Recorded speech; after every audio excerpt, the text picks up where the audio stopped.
Hello. Hey mate, how you doing? I'm good. How are you? Good man, all good. So, we wanted to catch up with everyone and I guess give everyone an idea of where we're at with grey matter and, how we are, what we're up to.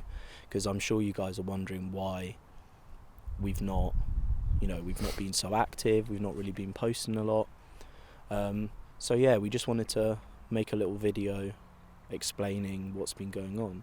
So, as everyone has experienced, COVID's been like a tough time for a lot of people, and I think we, as a brand, we kind of took a lot out of it, and we weren't.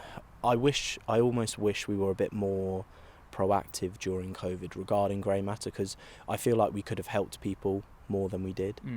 But we were all going through our own struggles, and That's it. Yeah, I agree. I think like last year we had such a strong start. The community really powered the brand in that we were super focused on like giving back and really trying, like what the core values of like grey matter really are, right? And I think like partly we kind of lost sight of that, but also partly because of other things, like other things got in the way. Kind of like what you were saying before about like the struggling for like new ideas and things like that. Anyone that's done any sort of creative job or hobby or anything will understand, like a writer's block or creative block. Yeah. And I think that as a brand, we started off great and we all loved it. Myself, Byron and Ed and Brad, our designer, we were working together on everything, getting a great response. And then once we kind of had that initial push, I feel like we started to focus quite a lot on the product, right? Mm-hmm. Yeah. More so than... Yeah, definitely. I think we were still figuring out what the brand was. Yeah, definitely. And I think that's like an ongoing thing. Like, like when we initially came up with the first idea of what grey matter was and really started first working on it, I mean, it's come such a long way, like in the time massively. that we've worked on it, and I'm sure it will continue to do so. But I think like we kind of lost sight of like the fundamentals of what grey matter was. Definitely. And like for me, grey matter's I've always wanted it to be like a brand that people can look towards and see positivity and see hope and see help. It's been a hobby for me, but it's also been like I love the brand, right? Like it's something that I'm extremely proud of and something that I've like extremely proud that we've built. So obviously, of course, I always want it to be bigger. I always want it to have like a bigger impact on people. And I think like whilst I was so focused on doing that, I lost sight of like the community, and I lost sight of like helping people and really like bringing people in, right, who really need it. I was the other day was watching a video from a guy called Johan Hari, and he's basically spent his whole adult life talking, basically researching like anxiety and depression and like what those what causes them. Right. And he noted, he basically traveled all around the world speaking to so many different people, and he noticed that there was 9 common cases of anxiety and depression, and only 2 of them were biological. So only 2 of them are a chemical imbalance, but the other 7 are external factors. So like career progression, friends and family, like nature, like there's so many human needs that people need, that if they don't have those needs met, then obviously that's when like depression and anxiety start to creep in, right? Effect. Exactly. And throughout Corona, like, and this whole pandemic, like this pandemic has single-handedly taken so many of those needs away from people. Most of them, of course. Yeah, exactly. Like just hanging out with friends, like even with, like us, with grey matter, like it set us back massively, and it set so many other people back massively, and it's had a knock-on effect on so many people's lives.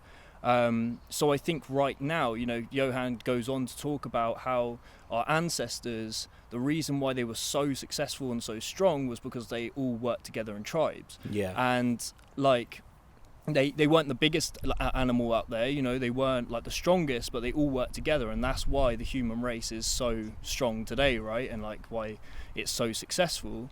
And I think in the current, you know, current generation, we've kind of lost track of Absolutely. that tribe definitely. mentality. Like, you know, loneliness is like, I think over almost 30 to 40% of people would openly admit they're like really lonely. Yeah. And that is, you know, that's And like that's a throughout young staggering people and statistic. old people and Yeah. everyone.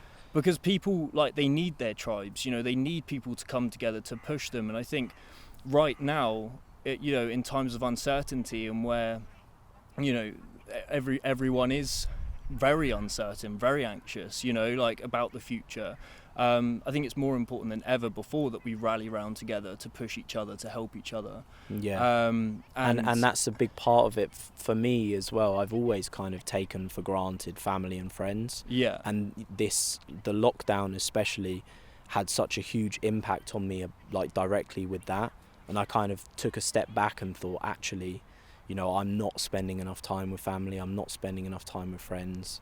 And those are, you literally need those people definitely in order to make you happy. That's it. And you don't, you know, you don't get the same level of interaction over a screen that you do in person, right? No. Like, and so I think that's hard. That was hard for everyone as well. Like, although speaking to someone on the phone is better than nothing, it's not the same at all. So you know, seeing like you're trying to see your grandparents, like my grandparent, my nan is almost completely deaf. So pretty much didn't speak to her for months because I couldn't have a phone call because she couldn't hear it. Yeah. And then I didn't want to risk anything by going to see her. So that obviously, I mean, that affected me, but also her as well. I'm sure like a lot of elderly people have probably been hit really hard with this. Yeah, yeah, definitely. I mean, my dad's in the at-risk category, right? Yeah. Which, like, Yeah, in so itself, is like, yeah, like, you know, it makes me anxious every time I go and see him, which is, like, hard. Even now, you know? yeah, it's hard. Yeah, like, you know, which is difficult, but I think, yeah, right now, like, everyone should be supporting each other, should be helping each other, and I think that's what essentially comes back to the fundamentals of the brand, right? Like, we, moving forward, really want to serve the community again. We want to be a community. And involve people. Yeah. There's one thing of, like, you know, putting out a video for people to see, but there's something else said for actually involving people from our community in videos, which we have always done. But I think we just want to kind of double down on that. Work with people we know, or people we don't know yet. Our community's small relatively. Yeah. It's just the beginning for us, and I think I'm really excited about it and really excited of where it can go. And I think collaboration and community is essentially the future for us. Yeah, 100%. You know, like collaborating with artists, creatives. So well, we've just recently collaborated with an artist from Cornwall called Jack Mander, and he's an amazing artist. Struggled a lot with his personal mental health and kind of uses art as his outlet. And yeah, we worked with him on a project. It was amazing, I think, for all of us just to meet a stranger, you know, and bring them in with our process, and he brought us in with his process. Yeah, definitely. Awesome. And yeah, we worked on that, and that's basically, I feel like that's the way we want to go with things, isn't it? Yeah, just definitely. working with people, involving them with our own lives, and we get involved with theirs. You know, shoot some videos with them, get to know them, and also allow people to tell their story, because I think that's so important. Yeah, definitely. And it's such a deeper connection, I suppose, you know, like working with artists that way, and and releasing product that way as well, you know, like making lines through through the community. I think there's something like really powerful about that, so I'm really excited to release that one soon. Definitely. What have you found has helped, like, during... I mean, back to what we were saying about phone calls, like, although they're not ideal, definitely, like, calling people, I mean, we had quizzes, all those sorts of things. And I'm glad that so many people have access to that, because you've got, you know, you even got elderly people managing to you know, get on a Zoom call somehow. And it's just, it was quite fun, and it kind of brings you back to that atmosphere of going around a friend's house, going around family's house, having a laugh, joke around. And then I think a lot of people like us definitely, you know, exercising helped massively, and that's definitely carried on now. Like, although we're now kind of looming another lockdown, I do think that people benefited massively from being told that they could only exercise, you know, once a day.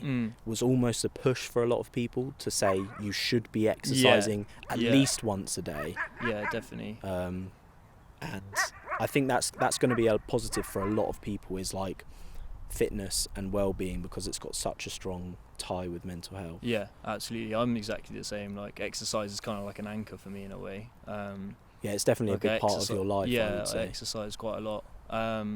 Another thing is journaling. Like, I fucking love journaling. Like, it's I tend to overthink a lot. Yeah. Like, as a person. So like, I've journaled more this year than I have previous years, just because like whenever I feel whenever my head feels really cloudy and I'm struggling to think straight, like, journaling's a very good way. Is that because you can write down and see it on paper? Yeah, exactly. Everything's spinning around in your head. All of a sudden it becomes logical rather than emotional. Yeah. So like, when it's in your head, it's so emotional. You overthink stuff all the time. Because there's that little voice in your head just saying that thing. That's it. And like, you know, I've experienced like quite a lot of rejections this year in, like, you know, work, like personal life, like all different things. And like, almost having that to kind of like write and just go to, like, it really, really helps. It helps you kind of like see like the big picture, you know, because it's so easy just to focus on like what's happening right now. Yeah, and that's definitely going to be a problem for a lot of people at the moment. Yeah, especially people that have become unemployed. You know, it doesn't matter. Like, over time, society and you know, workplace environment's going to evolve, and new jobs will come around that people have never thought of doing before. Yeah. And I think that's going to be a great shift in society, and you know, the whole kind of working from home thing has a lot of positives, I think, and it's made a lot of corporate businesses realise, you know, actually, you know, we're not treating our staff too well. They need more time off. They need to exercise more, things like that. Yeah, and like, you know, and that's it. Like, you know, I do fundamentally believe that like the future is good. Like, the future will get better, and so that's another big thing for me, is that I've been focusing a lot on like the long term recently, because obviously the short term isn't great. So like, you know, thinking about the long term, but then also thinking about all the positives that have come out of this. You know, like Black Lives Matter. You know, like, maybe that wouldn't have got as much focus if we weren't in the current situation, you know, like, and also the fact that this pandemic has, like you just said, like, forced change upon so many people, that like maybe that's for the better, you know. Like, it's almost too early to say at the moment, but like, maybe, you know. 100% it has. People are looking at their current situation, and whether that's cultural, you know, whether that's work, and they're thinking, you know, am I really happy? Yeah. If you take everything else away, you know, you take away your friends, your family, your hobbies and things like that, and you're working from home, you're sat there working, or furloughed, for example, you start to think, you know, is what I'm doing making me happy? Because going out with my friends at the weekend is fun, but Monday to Friday, am I happy? Yeah. And I think that's going to have a huge shift in everything, and the way people think. Absolutely. So many people live for the weekend, right? And like, which isn't, it may have forced, like you said, like, you know, almost change upon that and make people sort of rethink what they want to do. And so 100%. I think there is a lot of positives. Obviously right now, there is a lot of negatives. You know, like, we are in like a really, really uncertain time, and we can't obviously ignore that. But I think looking at like the long-term future, that helps so much. Like, for me personally, anyway, like, it helps me keep focused. You know, we're young. This is a short, you know, it's just such a short time span of our life. Yeah. Maybe a year total, you know, before vaccines come out and things. I mean, in terms of the actual virus itself, that part of it. But I think we're never going to go back to what people are saying, normal. Yeah. Because I think people have had such a change of mindset. Everyone. I think everyone has. That once things, I just don't think there'll be that like click, oh yeah, we're back to normal now. Yeah. Which I think is a great thing, Yeah. because there were a lot of problems with our society and the way that things worked. Yeah.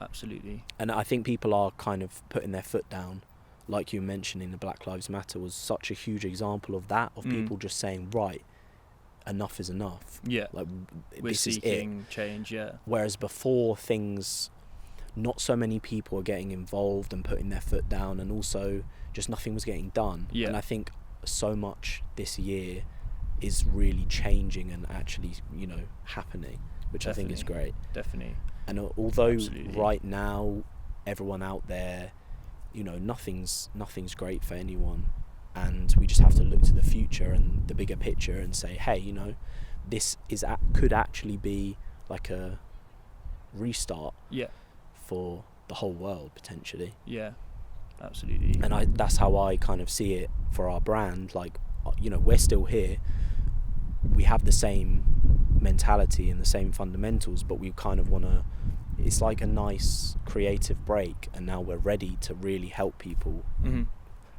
do the things we want to do. Definitely community first, and community essentially powers the brand. Yeah.